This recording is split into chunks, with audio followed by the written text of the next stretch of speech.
Existen diversos instrumentos de inversión que te ayudarán a hacer que tu dinero trabaje y crezca. La Conducef advierte que para poder decidir en qué invertir es necesario que definas cuál es tu meta, el plazo en el que te propongas lograrla, que puede ser corto, mediano o largo, tu perfil de riesgo y los rendimientos que busques o que te ofrezca cada instrumento. ¿Cómo hacerlo? Regístrate y crea una cuenta en el sitio web www.cetesdirecto.com de CETES Directo o bien directamente a una sucursal del banco Bansefi. La institución con la que firmas este contrato es Nacional Financiera SNC, lo que te da la completa tranquilidad de saber que tu dinero está seguro. Recuerda leer con atención las condiciones de caracteres que se encuentran en la página. Tendrás que seleccionar 3 preguntas secretas y darles sus respectivas respuestas, con el fin de autentificarte en caso de que olvides tu contraseña o requieras asistencia telefónica.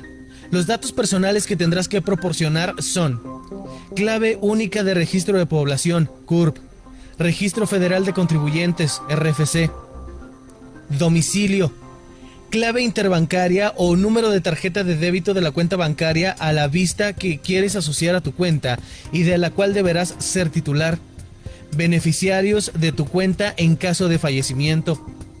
Al concluir el registro, deberás leer cuidadosamente tu contrato, aceptar los términos y condiciones y dar clic en la opción Firmar electrónicamente. Radio Mexicana, Nuestras Noticias, presenta.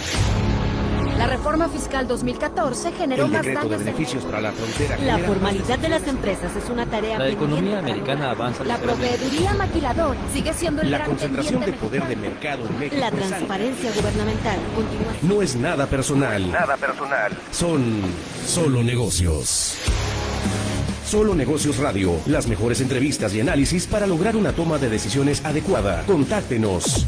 Correo electrónico. correo@solonegocios.mx.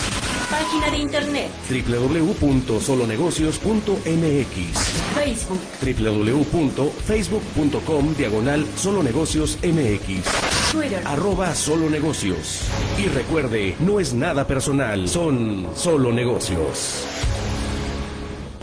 Pues muy buenas tardes, ya estamos aquí al aire este lunes de marzo, ya prácticamente a la mitad de marzo.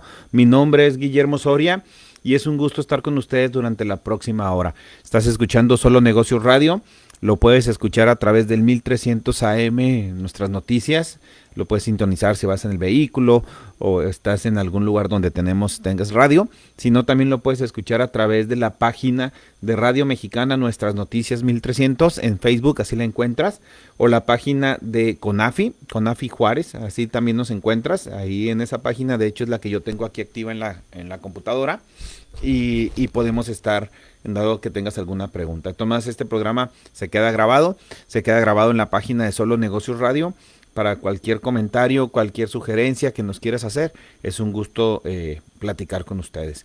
Y pues bueno, vamos a tocar algunos temas del momento, como siempre que platicamos, y la idea del programa es que, recuerden, va dirigido a quien tiene un negocio, tiene una empresa, o está por iniciar un negocio, pues tenga bases para eso.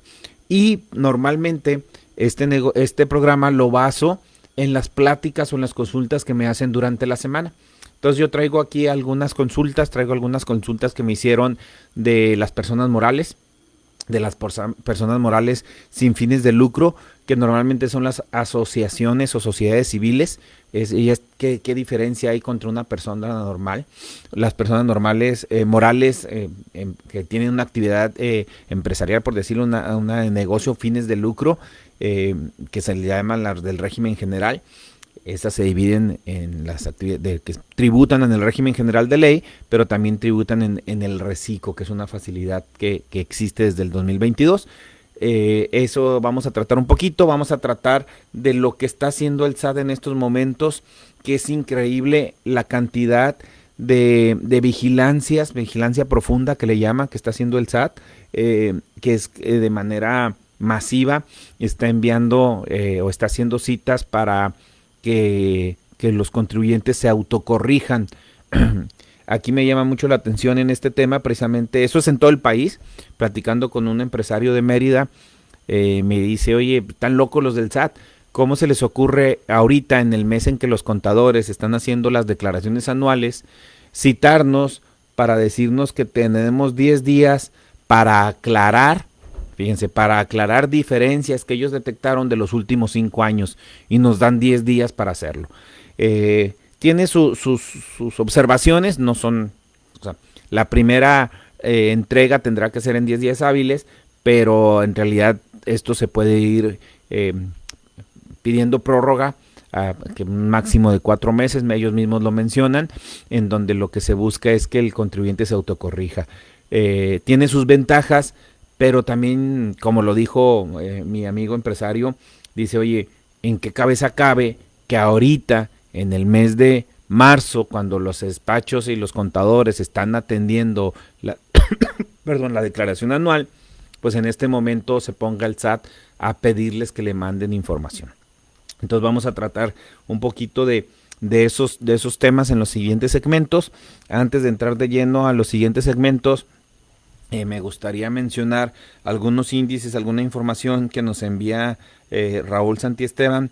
Raúl fue quien he estado yo, con quien estamos asociados en el despacho, y él es nuestro asesor financiero, nuestro asesor de planes de inversión, ya sea personales o empresariales.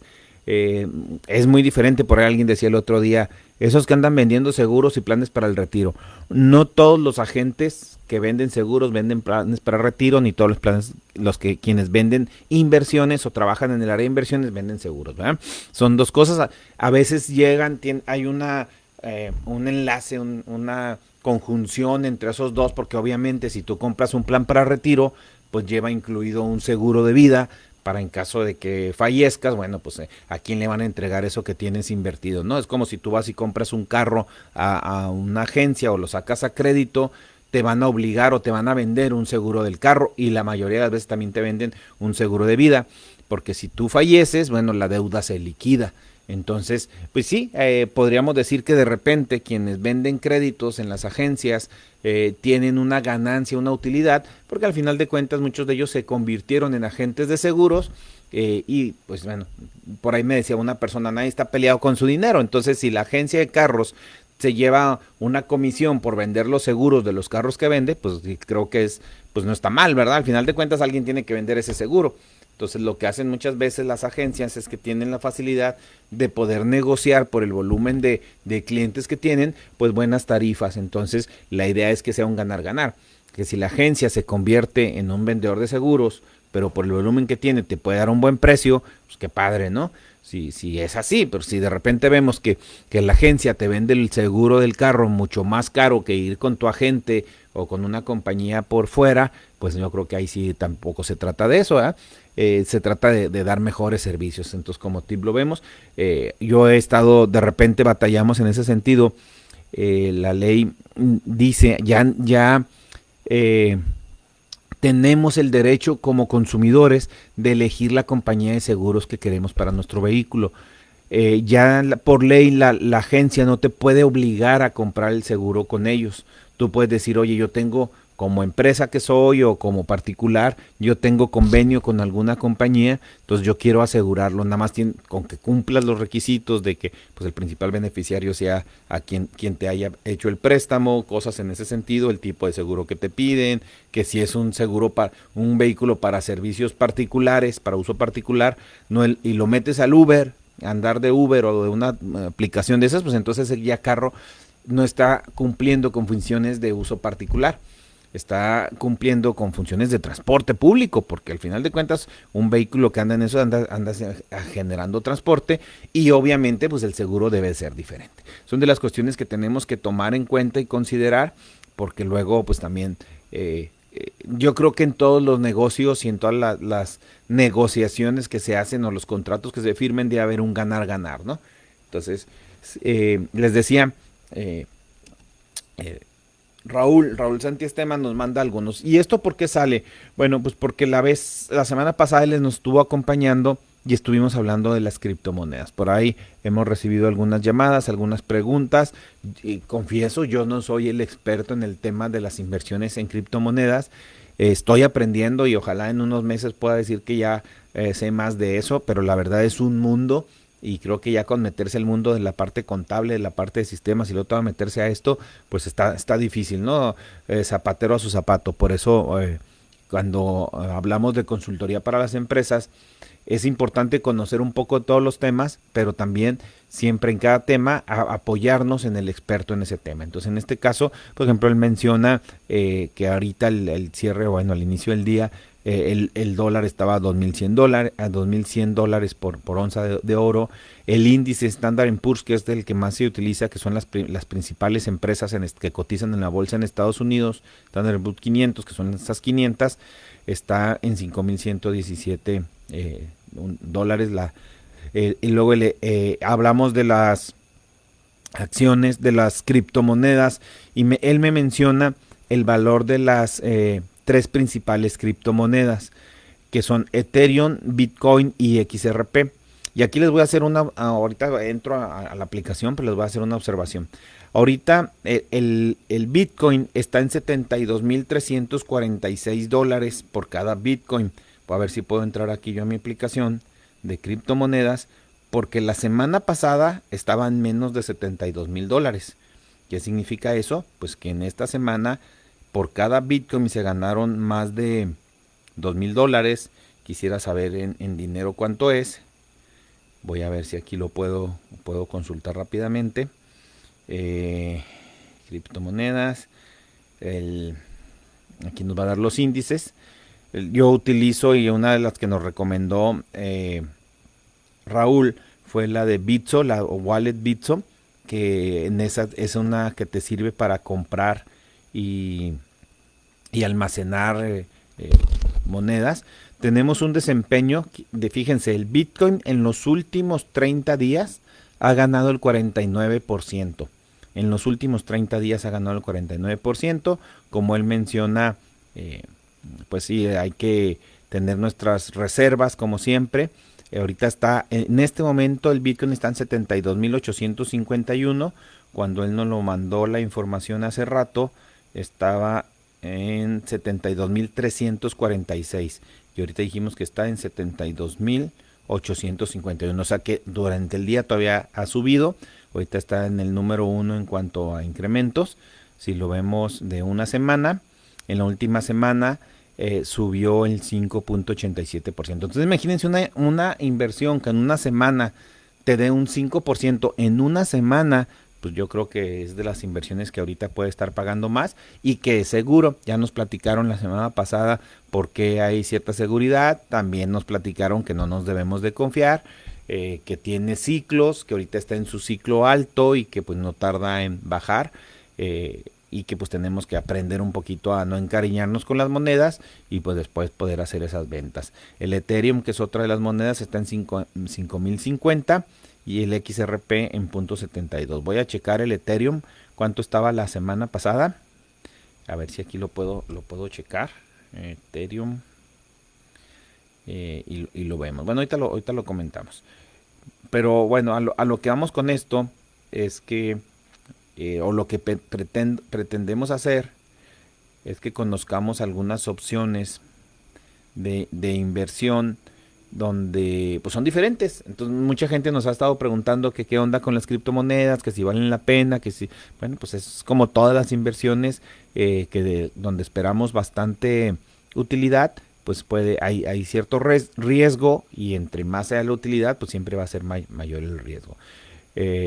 También nos iban a pasar los datos, eso sí no me lo hizo llegar en este momento, pero si los podemos, se los conseguimos. Pues en cuanto está cerrando los UDIs y en cuanto están cerrando los CETES.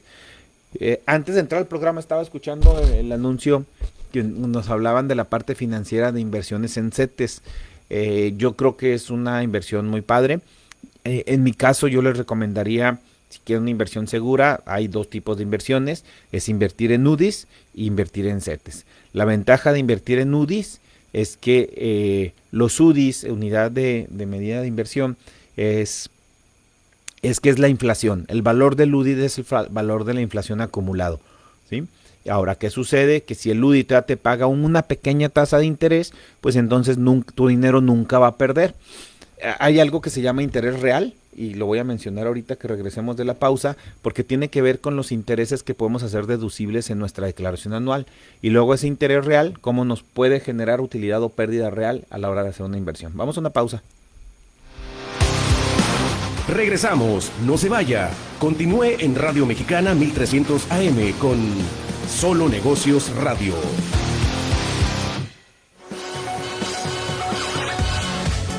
Yo soy Sofía Salgado y el día de hoy en Hablemos de Cine estaremos platicando de algunas películas que han enseñado la evolución y la importancia de la educación en las mujeres. Así que si a ti te interesa este tema y además quieres estar enterado de las últimas noticias del mundo del séptimo arte, pues te espero el día de hoy en punto de las 7 de la tarde por Hablemos de Cine.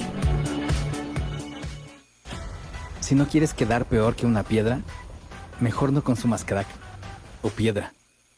Consumirla daña tu cerebro y tu corazón, causando ansiedad y paranoia. Ahora el narco le añade fentanilo para engancharte desde la primera vez. Y el fentanilo mata. No te arriesgues. Si necesitas ayuda, llama a la Línea de la Vida, 800-911-2000. Secretaría de Gobernación.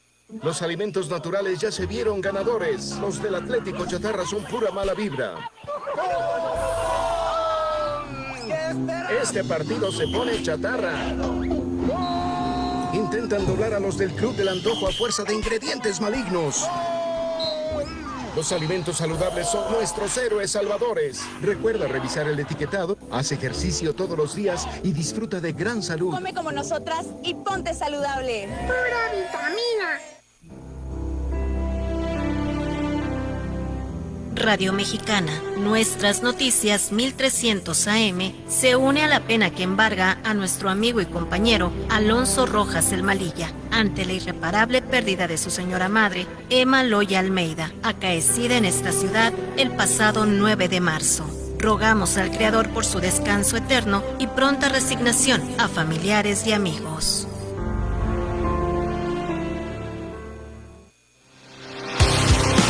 Continuamos en Solo Negocios Radio. Pues listo, ya estamos de regreso. Buenas tardes, quienes nos están escuchando a través del 1300 AM Radio Mexicana o quienes nos están viendo aquí a través de Facebook. Aquí un saludo. El otro día estaba yo viendo aquí una de las repeticiones y de repente se me olvida que está la cámara, ¿verdad? Se voltea uno, se acomoda, y ya caray, pues si estamos al aire, ¿verdad? Y uno se relaja de repente aquí en el estudio. Pero bueno, un saludo a quienes nos ven a través de las redes sociales y es un gusto que lo hagan, ¿no? Les decía que ¿qué son los intereses reales y los intereses nominales? Realmente, intereses nominales contra intereses reales y cuál es la diferencia o el impacto que tiene. Y aquí quiero hacerles mención.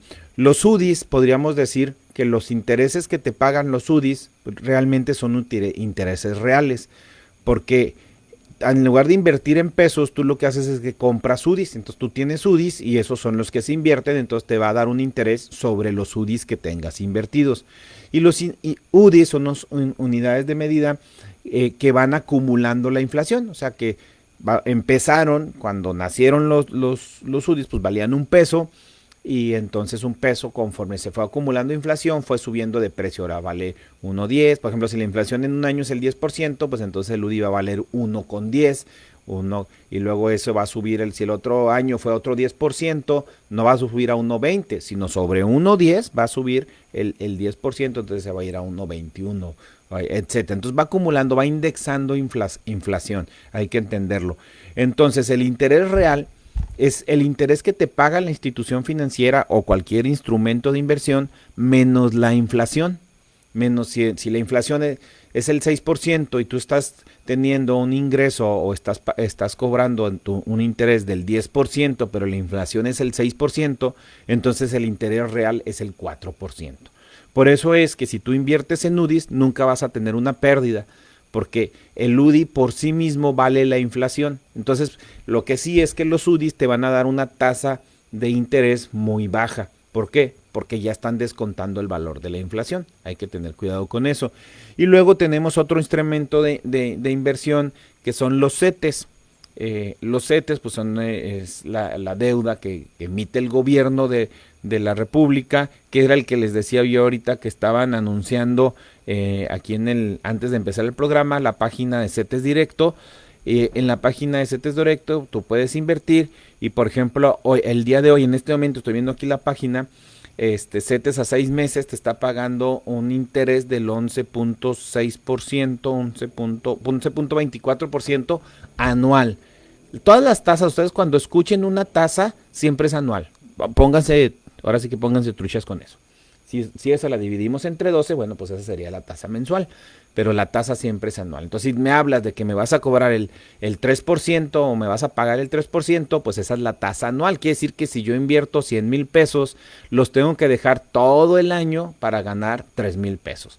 En este caso, si son CETES, si yo los dejo en este momento todo el año, o por ejemplo esta tasa que me están dando a 6 meses, yo diría la de todos los 11.6 entre 2, 11.24 entre 2, y es lo que me van a dar de interés. Si yo invierto 100,000 pesos y los dejo todo el año, pues me estaría ganando 1,124 pesos. Me llama la atención que aquí anda una paloma dentro de las instalaciones de aquí peleándose por querer salir. Quienes conozcan las instalaciones o los han visto a través de las cámaras, sabrán que estamos aquí con una pared de vidrio. No sé por dónde entró la paloma, pero anda aquí adentro buscando salida. Estamos en el cuarto, casi quinto piso aquí.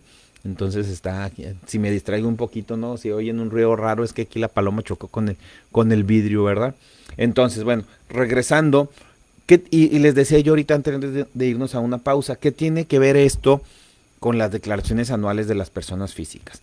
Bueno, uno de los motivos o uno de los gastos personales que podemos disminuir de nuestra declaración anual son los intereses reales de los créditos hipotecarios.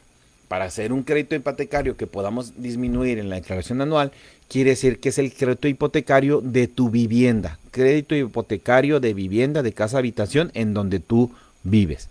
Entonces, si la tasa que contratas ahorita es, vamos a suponer, del 11, el 12, el 13% de un crédito hipotecario y la inflación del año pasado fue el 5%, bueno, pues la diferencia entre ese 5% y el 11%, que vendría siendo un 6%, ese es el interés real que yo voy a poder disminuir para mi declaración anual como persona física.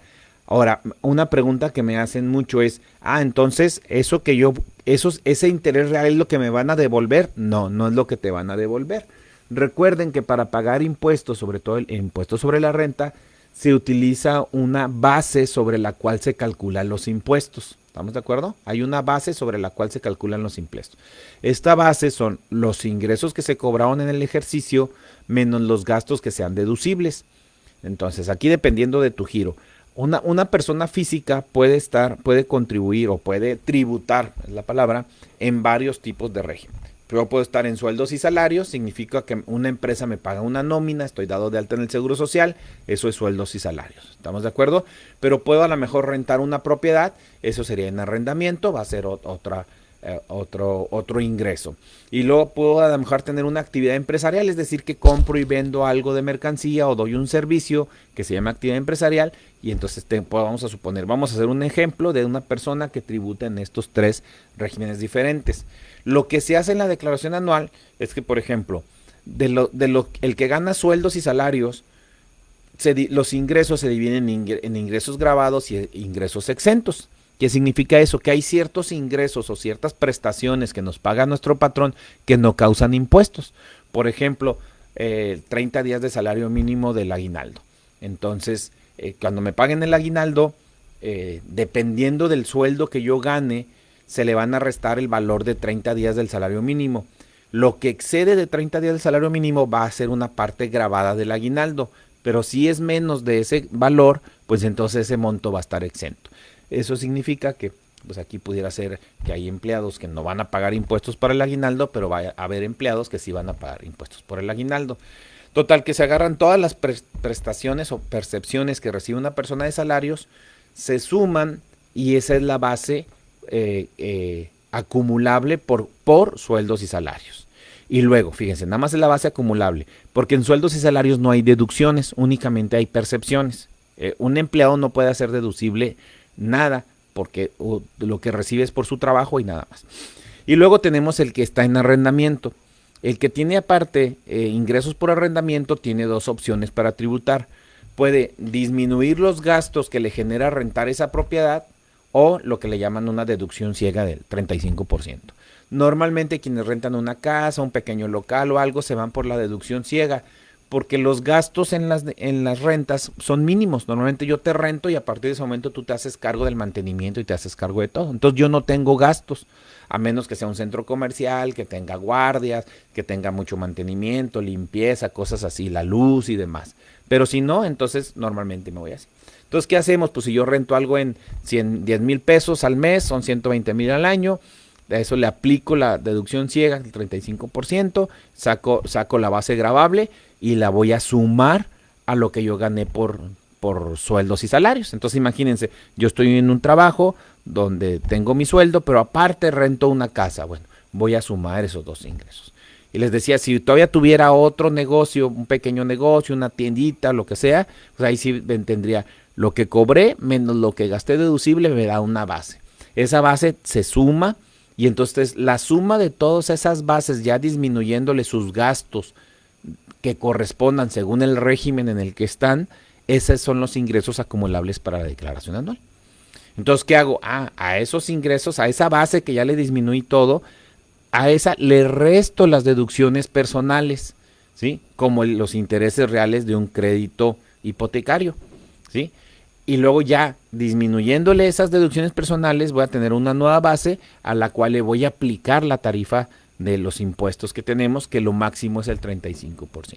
Entonces lo que va a hacer no es que me van a devolver, fíjense toda la vuelta, todo lo que les tuve que explicar para llegar a eso. No es que me van a devolver el monto de los intereses reales que pagué al banco, sino que los intereses reales se van a disminuir de mis ingresos que pagan impuestos.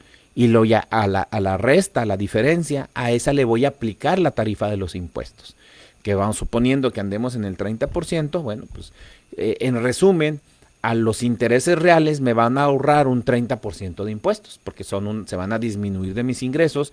Y pues bueno, si yo ya en el año pagué 100 mil pesos de intereses intereses reales, pues tengo derecho prácticamente a la mejor a una devolución del 30%, de 30 mil. Ahora, no significa que me van a ver los 30 mil, porque si se fijaron, lo que se hizo para calcular los impuestos en la declaración anual es que se sumaron los intereses de sueldos y salarios, más la base gravable por arrendamiento, más la base gravable por actividad empresarial. Entonces, la suma de las tres ingresos gravables me puede dar una cantidad, me va a dar una cantidad más grande que la de cada uno de esos ingresos. Cuando calculo los impuestos mes por mes, yo calculo los impuestos de los 120 mil pesos de arrendamiento, de mi utilidad de actividad empresarial o de lo que me pagaron como persona física. Y a lo mejor ellos están en un renglón de la tarifa que pueden caer en el 10 o en el 20% cada uno de ellos. Entonces me quitaron el 20% de cada uno de ellos. Pero cuando lo sumo, ya tengo un ingreso mayor y lo más probable es que caiga en un renglón más alto de la tarifa. Y a lo mejor por el nuevo ingreso anual, acumulándole todos los ingresos, caigo en el 30%. Entonces aquí tenemos un problema, que a lo mejor, aun cuando tengo intereses reales, no me van a devolver impuesto. ¿Por qué? Porque resulta que yo durante el año pagué al 20%, pero en el anual me toca pagar al 30%. Entonces, ¿qué significa? Que yo al SAT le debo ese 10% de diferencia que hay entre lo que me retuvieron mes por mes contra lo que tengo que pagar en el anual. Entonces aquí por eso es bien importante que como personas físicas juntemos nuestros gastos personales, como lo son, los intereses reales el banco automáticamente lo va a hacer, pero gastos médicos, lentes, etcétera, ¿no? Fondos de retiro que ya platicamos la vez pasada. O sea, si tú eres una persona que está en el caso de que tiene ingresos por varios regímenes diferentes, tributa de diferentes opciones, yo te recomiendo realmente que tengas un plan privado de retiro, porque ese va a ser deducible de tu declaración anual como gastos personales y va a hacer que si tus ingresos acumulables aumentaron, pues lo vas a disminuir con esos gastos personales y vas a tener probabilidad, si no que te devuelvan dinero, por lo menos que no pagues una diferencia mayor de lo que te retuvieron mes con mes. Espero que les haya servido un poquito esta explicación. Vamos a una pausa y seguimos platicando de estos temas. Regresamos, no se vaya. Continúe en Radio Mexicana 1300 AM con Solo Negocios Radio. Son las 4:29. Escuchas XEP 1300 AM, Radio Mexicana. Nuestras noticias. 40.000 watts de potencia, transmitiendo desde Avenida Vicente Guerrero 2329. Colonia Partido Romero, Ciudad Juárez, Chihuahua. Radio Mexicana. Nuestras noticias. Una estación de Radiorama. ¡Arráncate, México! Es el comienzo, todo estará mejor. Movimiento Naranja, y el futuro está en tus manos. Movimiento Naranja, Movimiento Ciudadano. Es el comienzo, todo estará mejor. Movimiento Ciudadano. México es un país de sueños, ilusiones, esperanza y aspiraciones. Somos el país de las ideas. Nos enorgullecen nuestras tradiciones, paisajes y familias. Las y los mexicanos anhelamos a tener un país seguro, competitivo, productivo, con oportunidades para todas y todos. Vemos en la niñez nuestro futuro, en nuestros adultos el pasado, sin perder de vista nuestro presente. Nada ni nadie nos puede detener. Somos un partido de innovaciones. Somos de izquierda, la verdadera izquierda. Somos PRD. Solo con Morena México puede seguir avanzando, porque nosotros proponemos que el aumento al salario mínimo nunca esté por debajo de la inflación, que mejoren las pensiones y que puedas tener una vivienda digna, que haya más becas para la niñez y para la juventud, que aumente el apoyo al campo y que no haya maltrato a los animales, que haya más democracia, más justicia y más libertad, y que todo esto quede en la Constitución para que nunca regrese la corrupción y siga la transformación. Claudia Sheinbaum, presidenta, candidata de la coalición Sigamos Haciendo Historia. Vota por las candidatas a diputadas y senadoras de Morena. Morena. Habla Enrique Vargas. Soy Enrique Vargas. He sido 2 veces presidente municipal y también en 2 periodos diputado del Estado de México. Soy empresario, soy de retos y doy resultados. Fui el alcalde mejor evaluado del país. Como senador, pondré toda mi experiencia y pasión para solucionar los problemas de hoy. Seguridad y salud. Sé cómo hacerlo, lo he hecho. Con tu apoyo, seguiré trabajando por nuestro Estado de México. Enrique Vargas, candidato a senador. Coalición Fuerza y Corazón por México. Vota PAN. Continuamos en Solo Negocios Radio.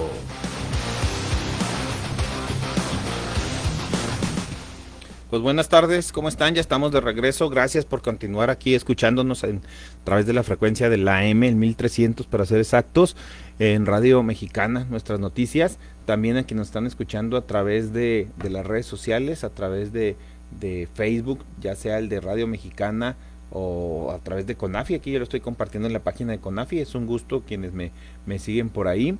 Si tienen algún comentario, pues se agradece y trataremos de contestarlo como lo hacemos siempre en este o en otro programa. Entonces, pues bueno, esa es la parte un poquito financiera. ¿Por qué es importante los intereses, diferenciar los intereses reales de los intereses nominales? Porque mucha gente se quejó y dijo, oye, es que ahora me devolvieron mucho menos el año pasado. Lo que pasa es que el año pasado la inflación fue más alta, las tasas de intereses todavía no estaban tan altas, entonces el interés real fue una diferencia del 3%, en 2% en algunos casos, fue muy poco. Entonces eso se disminuye de tus ingresos, como les platicaba ahorita, y sobre eso se hace un nuevo cálculo del impuesto que te toca pagar en el año, y pues realmente la diferencia es mínima, ¿no? Ahora, como les dije, si le agregamos que tienes ingresos, de varios tipos de regímenes diferentes, obligaciones diferentes, a la hora que los acumulas para tu declaración anual, por lo general pagas un impuesto más alto. Entonces, cuando somos únicamente asalariados o únicamente actividad empresarial, únicamente arrendamiento, es muy probable que nos vayan a hacer una devolución de impuestos. Pero si yo tengo 2 o 3 actividades por las que pago impuestos, las junto en la declaración anual y le disminuyo mis gastos personales o deducciones personales, ese es el nombre, deducciones personales, pues bueno, todavía pudiera alcanzar a la mejor a obtener una devolución de impuestos, pero en mi experiencia es que no pasa eso. ¿Por qué? Porque cuando tú ya acumulas los ingresos de diferentes actividades, por lo general caes en un renglón de la tarifa más alto. Recuerden que las personas físicas pagan hasta el 35% de sus ingresos. El otro día estaba viendo por ahí un TikTok o algo así que decía, ¿sí sabes cuánto te quita el SAT de impuestos? Y el SAT se queda con la tercera parte de tus ingresos. Y ve así, es verdad, pero no es cierto. Y es el problema de la información. Por eso a mí me gusta explicarles todo esto, porque tenemos que estar conscientes. Ustedes saben que yo puedo no estar de acuerdo con muchas cosas del gobierno actual, creo que no lo están haciendo adecuadamente, pero tampoco se trata de echarle al gobierno por echarle. Yo creo que hay que tener hacerlo con razón, con conocimiento y con verdades enteras, no verdades a medias. Si tú eres una persona del salario mínimo, inclusive también veía una publicación del gobierno federal que decía, si tú ganas tal cantidad, o sea, un salario mínimo, porque acuérdense que están el de la industria y el local, no debes de pagar impuestos. Entonces, pues es también una verdad a medias. Sí, efectivamente, la Ley Federal del Trabajo dice que no te deben de retener, fíjense, no te deben de retener un impuesto si ganas el salario mínimo, pero en ningún lado dice que no lo debas de pagar. Entonces, ¿qué sucede? Que si tú se te ocurre o tu patrón hace una declaración, el recálculo anual de un empleado del salario mínimo, y a lo mejor durante el año te dio un bono de algo, un bono de productividad, un bono de puntualidad, un bono de asistencia, un premio, cualquier cosa, ya no ganaste el mínimo en todo el año. Entonces, ¿qué va a suceder? Que lo que no te retuvo semana a semana de impuestos porque eras un empleado del salario mínimo y la ley dice que a los empleados del salario mínimo no les podemos retener nada, pues cuando se haga el cálculo de la declaración anual te va a salir un impuesto a pagar. Y no dice la ley que como eres de salario mínimo te lo va a perdonar el gobierno. Ojo con eso, ese es un problema. Nunca había sucedido eso, nunca había sucedido. ¿Por qué? Porque existía algo que se llama subsidio al empleo. Y el subsidio al empleo es una ayuda que entregaba el gobierno a quienes ganaban hasta menos de 3 salarios mínimos aproximadamente. Cuando subían los salarios, subía la tabla de impuestos, se actualizaba también la tabla del subsidio al empleo. Entonces, entre más impuestos nos cobraban, más subsidio nos daban, entre más ganábamos. Entonces iba más o menos que, aunque el salario mínimo subiera y la tabla de impuestos se actualizara, el subsidio del empleo también se actualizaba. Entonces, quienes ganaban menos de 3 salarios mínimos recibían esa ayuda de gobierno. Son de las cosas que digo, híjole, cómo se manipula todo, ¿no? Ahora resulta que todos los empleados ganan más, ganan un salario mínimo que es mucho más alto, pero ya no tienen subsidio al empleo. Entonces, fíjense, ahora el gobierno lo que te ayudaba, te dejó de ayudarte y el patrón te paga un impuesto, un ingreso mayor, pero también te cobra un impuesto más alto. Entonces, les decía yo en un programa o platicando con alguien, no sé si fue de adrede o como el burro que tocó la flauta, pero ¿qué sucedió? Que al incrementar los salarios a toda la base de empleados del país, se incrementó, pero considerablemente, el impuesto que cobran el gobierno federal, o el impuesto que pagan los empleados. Porque si hay un contribuyente más cautivo en este país, es el asalariado. Porque el patrón le tiene que retener el impuesto al asalariado y lo tiene que entregar íntegro al SAT. Ahí no puede retrasarse, no puede negociarse, no puede pagarse en parcialidades, se lo puede integrar, se te lo tiene que entregar íntegro. ¿Por qué? Pues es justo, porque yo te estoy reteniendo a ti, empleado, una cantidad que ya no es mía, ya es de mi empleado, entonces yo se la tengo que dar al SAT, no me la puedo gastar, ¿sí me explico? Entonces tenemos que tener mucho cuidado. Les digo que fue como que el burro que tocó la flauta, porque a lo mejor el gobierno efectivamente nos obligó a los patrones a subir el empleo, y subió el salario mínimo, pero obviamente subió también la tasa de impuestos.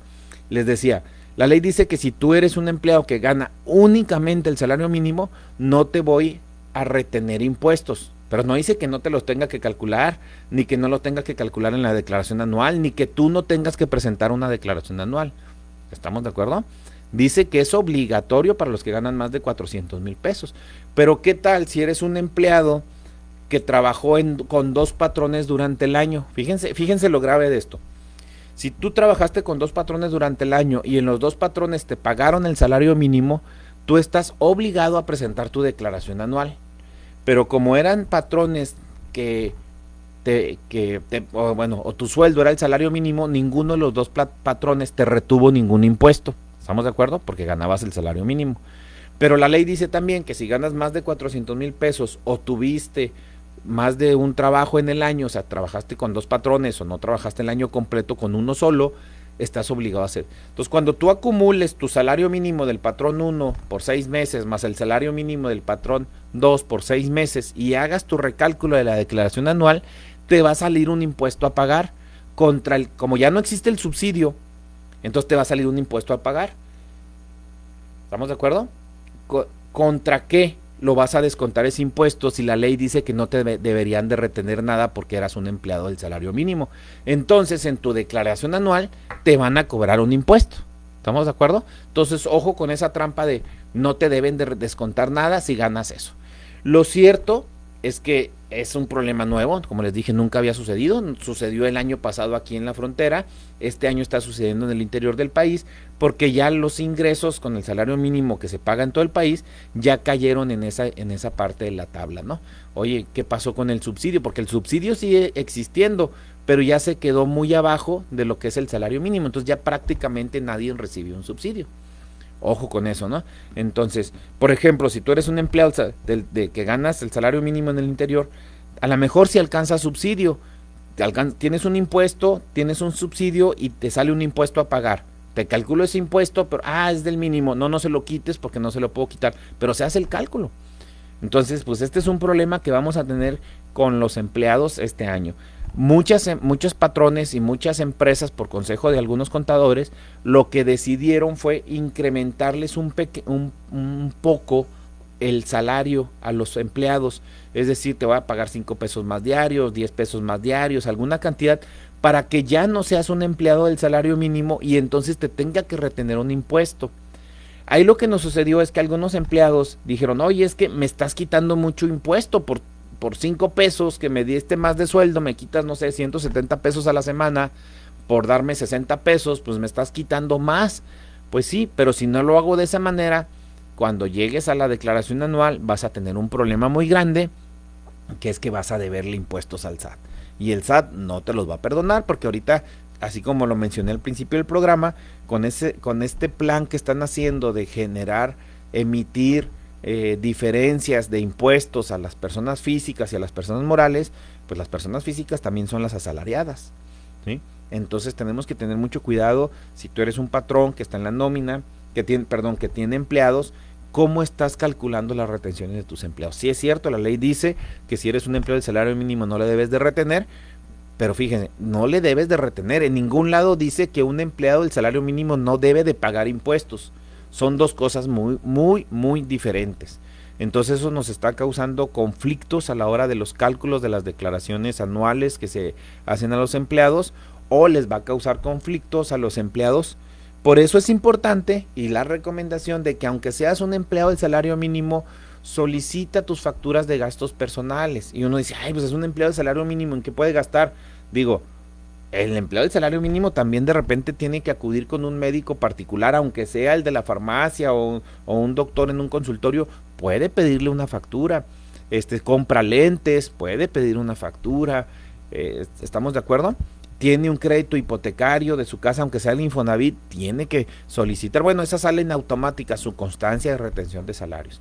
Ya lo mencionamos y vuelvo a insistir, si tú eres un patrón que tiene ingresos mucho mayores, un contribuyente que tiene ingresos muchos mayores, pues busca qué puedes aparte deducir en tu declaración anual, como los intereses bancarios, las colegiaturas de tus hijos, el plan privado de retiro, todo eso que puedes aumentar a tus deducciones, van a hacer que recuperes algo de los impuestos que te van a quitar, o que tendrás, no te van a quitar, no es el problema, porque nadie te quita nada, tú lo entregas, ¿verdad? Te lo retienen los patrones y el SAT te dice cuánto le tienes que pagar y se lo tienes que pagar. Se siente feo, ¿verdad? Se siente como que me lo quitan, porque sí, si ya tienes un ingreso considerable, y considerable, estoy hablando millones de pesos mensuales, si tú ya empiezas a ganar 50, 60, 80 mil pesos al mes, pues vas a empezar a caer en la tarifa del 28%, del 25%, del 28%, del 30%, hasta el 35% de impuestos sobre la renta. Entonces aplica eso que están diciendo ahí en los TikToks y demás, de que el gobierno se queda con la tercera parte de tu dinero. Pues sí, dependiendo cuánto ganas. Entonces, si eres una persona que gana arriba de 100, de ciento y tantos mil pesos, se van a quedar con la tercera parte de tu dinero. Si eres una persona que gana el mínimo, no te van a quitar nada en ese momento, pero después, quién sabe. Vamos a una pausa y terminamos de hablar con los temas que se me están quedando aquí en la agenda. Regresamos, no se vaya. Continúe en Radio Mexicana 1300 AM con Solo Negocios Radio. Hola, ¿qué tal amigos? Nosotros somos Zona Cero y queremos invitarte a que este lunes escuches Enigma 1300, donde te estaremos hablando de las leyendas más aterradoras de México. Acompáñanos a las 9 de la noche y sé parte de los relatos más escalofriantes. Zona Cero te espera en Enigma 1300 AM en Radio Mexicana, nuestras noticias. Acelera y haz crecer tus ventas. Anúnciate aquí en Radio Mexicana. Nuestras noticias 1300 AM. Solo llama al 613-1314 y pide ser atendido por los expertos en ventas. 613-1314. Radio Mexicana. Nuestras noticias 1300 AM. Impulsa lo que buscas. Quédese con nosotros. ¿Qué tal? Muy buenos días. ¿Cómo le va? Buenos días. ¿Qué tal, señores? Buenas tardes. Mi nombre es Alejandro Sandoval. Es un placer saludarles. Muy buenas tardes. Hola, ¿qué tal, amigos? Como siempre estamos aquí. Ya conoces las voces de nuestros contenidos. Ahora, conoce sus rostros. Nuestra programación está disponible en Facebook, Radio Mexicana, Nuestras Noticias 1300 AM. Radio Mexicana, Nuestras Noticias 1300 AM.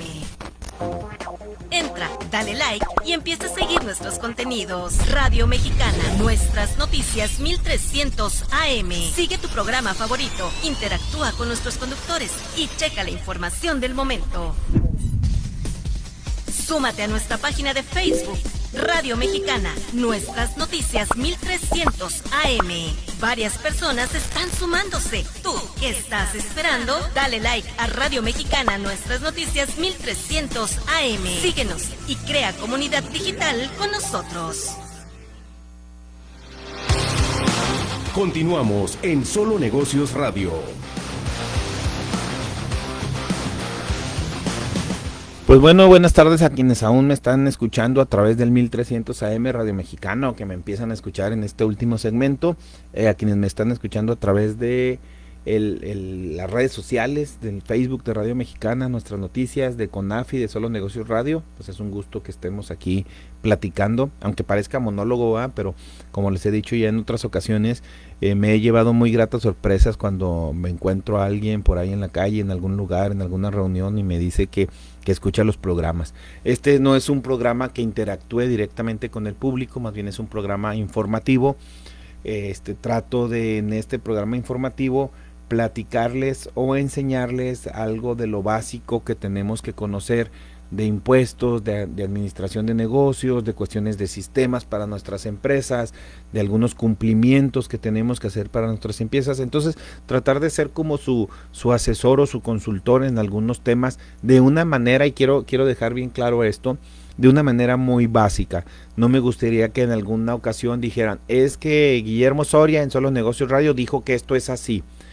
Yo lo hablo de una manera muy general, así como un conocimiento básico, y siempre lo he dicho inclusive a mis clientes en la oficina. Por ejemplo, yo no soy abogado, y si un cliente me dice, oye, es que no tengo el contrato laboral de mis empleados, yo les digo, tienes que acudir con un abogado para que haga la parte de ese contrato, porque no es lo mismo que un contador o que un administrador te asesoren a hacer un contrato a que lo haga un abogado. No quiere decir que no existan contadores, abogados que sean expertos en hacer contratos, pues sí, a lo mejor sí, pero por regla general no lo es. Podremos saber como usuarios generales de esos contratos, porque pues durante nuestra vida laboral a lo mejor lo revisamos o lo estamos en contacto con ellos, pues qué debe de tener ese contrato, pero no somos expertos en elaborarlos. Ese es uno de los muchos ejemplos que yo les digo. La parte financiera, vemos quienes hemos estudiado finanzas, quienes vemos estados financieros, cuestiones así, pero sin embargo no somos asesores financieros porque no tenemos la información al día de todos los planes y programas financieros. Por ejemplo, otra me decían un broker de créditos, que por cierto voy a invitar aquí a uno de los programas a unas personas que fíjense qué interesante es esto.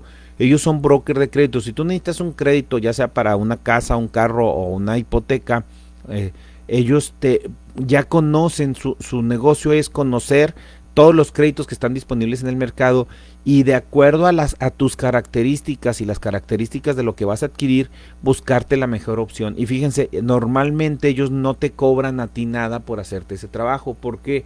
Porque por lo general cuando tú abres un crédito con una institución financiera, te cobran una comisión de apertura. Y esa comisión, pues es parte de esa comisión, o con esa comisión le pagan a la persona que integró y revisó y analizó tu expediente financiero, a quien les llevó el crédito. Vaya, es una comisión literal, esa es parte del negocio. O sea, el banco muchos bancos, y es donde da coraje, aparte de que te están cobrando una buena tasa de interés, te cobran la comisión por apertura y de ahí le pagan a esa persona. Bueno, ahora hay que sacar beneficio de eso. Entonces, estas personas que yo les comento que son brokers financieros, lo que hacen es eso. Tú tienes una necesidad de un crédito, ellos ven, te revisan tu expediente, inclusive te ayudan. ¿Sabes qué? Traes aquí un problema con una empresa, con el buró de crédito, haz este escrito, solicita esta cancelación, ven la manera, o lo justifican ante la institución financiera y entonces te van a conseguir la mejor opción para eso. Entonces, hasta para eso se necesita un experto, ¿verdad? Me ha tocado que voy, por ejemplo, para adquirir un vehículo, pues la agencia, como se los mencioné en el principio con lo de los seguros, pues te ofrecen el crédito de la agencia, pero a lo mejor no es la mejor opción. A lo mejor ese está más caro, a lo mejor ese te cobran unas comisiones más altas, no sé, ¿verdad? Entonces, ¿qué haces? Pues buscas otra opción. El problema que me he topado con eso es que hay agencias de vehículos que te dicen, es que si yo no te doy el financiamiento, pues entonces te vas a ir a la lista de espera de vehículos, sobre todo ahorita que no hay suficientes vehículos, ¿no? Si quieres que te lo entregue inmediatamente que tengo aquí, le voy a dar preferencia a quien yo le dé el financiamiento directo.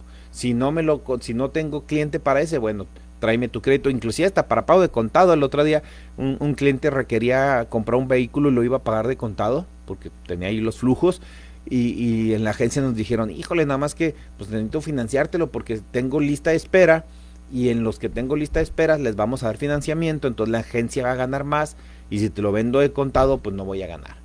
Entonces, inclusive ya ir platicando, pues abre el crédito, sácalo a crédito y luego a los 2-3 meses lo cancelas y lo pagas todo de contado. Pues bueno, ¿verdad? No es lo más ético, pero pues a veces se tiene que hacer ese tipo de cosas porque pues nos topamos con que en la práctica existen ese tipo de políticas medio raras y pues no deberían de ser porque no son lo más eficiente para los clientes, pero bueno, existe eso, ¿no? Entonces vamos a tratar de traer en los próximos programas, y ojalá sea el siguiente, a unos brokers que se dedican a eso para ver qué tips nos dan para, como les digo, hay que buscar a los expertos. Uno de los temas, porque ya me quedan unos minutos, 8 minutos, que quería mencionar, porque me hicieron algunas preguntas, una persona que está por iniciar a constituir una persona moral para un proyecto que tiene, pues está viendo que pues el trámite de constituir esa persona moral y empezar a facturar, pues tarda, o sea, entre 1 mes y 2 meses es lo que van a tardar en hacer todo el proceso, porque el puro notario, ¿verdad?, en que te hace la cita, en que registras el nombre, a lo mejor eso lo hace rápido, 2 o 3 días, pero que te hace el borrador de tus escrituras o tu acta constitutiva, que se revisa, que se firma, que se inscribe, no toma menos de 3 a 4 semanas. ¿Sí? Después de eso hay que inscribirla en el SAT, hay que inscribirla en el Seguro Social, hay que saber en qué régimen vamos a estar. Entonces todo eso está interesante cuando quieran, bueno, no cuando quieran, en otro programa platicamos bien todo ese proceso de crear una persona moral, algunas cosas que hemos visto y que debemos de cumplir que a veces no sabemos y que inclusive a veces los notarios no lo saben. Yo les diría como un tip, vayan con su contador y su abogado, vean cómo va a ser, qué es lo que más le conviene a la empresa, qué tipo de constitución, qué tipo de cláusulas deberán de llevar en el acta constitutivo desde el inicio, porque después tenemos que hacer modificaciones de cláusulas de administración, de cláusulas de pagos, de objeto social y cosas, porque a veces el notario pues no es el experto en eso, es el experto en crear o constituir empresas de acuerdo a lo que dice la ley, pero no en sus estatutos. Cada empresa puede tener necesidades diferentes. Si somos socios, que tenemos, si un socio es extranjero, si tenemos acuerdos. Hacer una persona moral es como cuando 2 amigos se juntan para poner un negocio y ponen por escrito las reglas de ese negocio. Oye, tú te vas a llevar este porcentaje, tú te vas a llevar este. Entonces, tú tienes las acciones del tal serie, yo tienes las acciones de tal serie.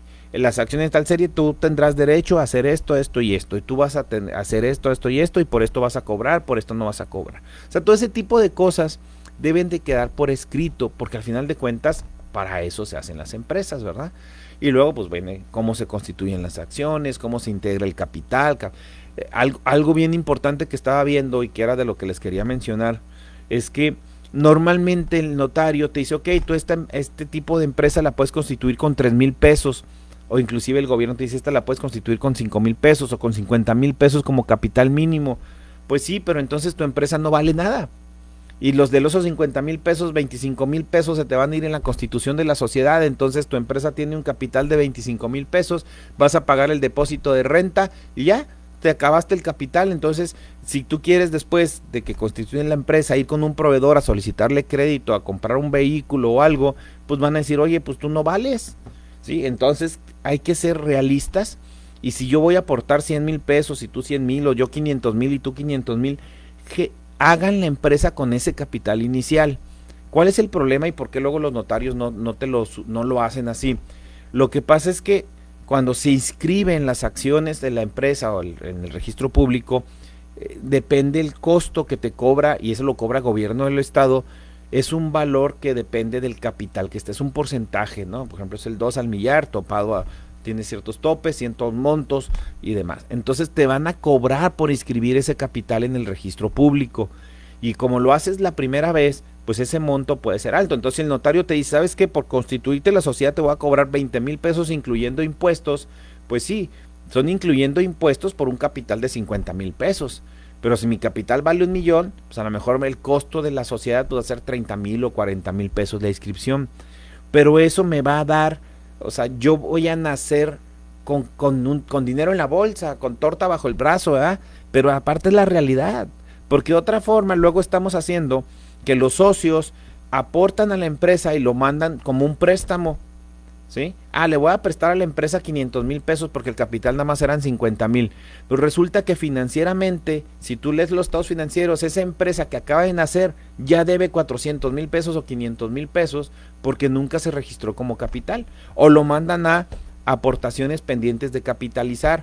Al final de cuentas, una aportación pendiente de capitalizar es una deuda a un accionista, porque hasta que no se capitalice formalmente, no podemos llamarlo capital. Si es una aportación pendiente de capitalizar, el accionista se puede echar para atrás y pedirme que se la devuelva. Entonces, eso es un pequeño detalle que yo les recomiendo que visualicen muy bien si van a constituir una sociedad, cuál es el capital. Otra cosa es, cuando somos una persona física que ya tenemos un negocio y crecemos y nos convertimos en una persona moral, hay una forma de aportar a la sociedad en especie. Nada más que obviamente tiene que ser a través de una avalúa, a través de un registro. Entonces yo le voy a vender, como quien dice, mis activos fijos a la empresa, y a cambio de eso la empresa me va a dar acciones. Entonces es importante, porque entonces también le estoy dando valor, y además ese equipo ahí está y la empresa lo usa. De otra manera, yo no registro la maquinaria, las computadoras, los muebles que tiene la empresa, yo no los registro. Entonces no existen en los libros de la empresa, sin embargo físicamente ahí están, y eso nos puede traer un conflicto, porque el día que nos hagan una revisión y levanten un inventario de nuestros activos, nos van a preguntar, oye, ¿de dónde sacaste todo eso? Entonces tenemos que, si no lo registramos y lo aumentamos al capital, por lo menos sí registrar que lo estamos aportando para su uso, un contrato de usufructo, de comodato o algo, porque ese equipo que estaba a nombre de Guillermo Soria, pero que ahora lo usa la empresa, pues hay que tener cuidado, porque de quién es, no lo puede vender la empresa porque no es de ella, no lo puede cobrar en caso de un siniestro, un accidente dentro de la empresa, el seguro no le va a pagar ese activo porque ese activo no es de la empresa, tiene que haber un control. Son cosas que tenemos que tener muy bien estudiadas cuando vamos a constituir una empresa nueva, ¿sí? Entonces, espero que esto les sirva, después vamos a tratar más de este tema. Pero bueno, se nos acaba el tiempo, nos dicen aquí en cabina, gracias por escucharme, recuerden, soy Guillermo Soria, y esto no es nada personal, son solo negocios. Nos vemos la próxima semana.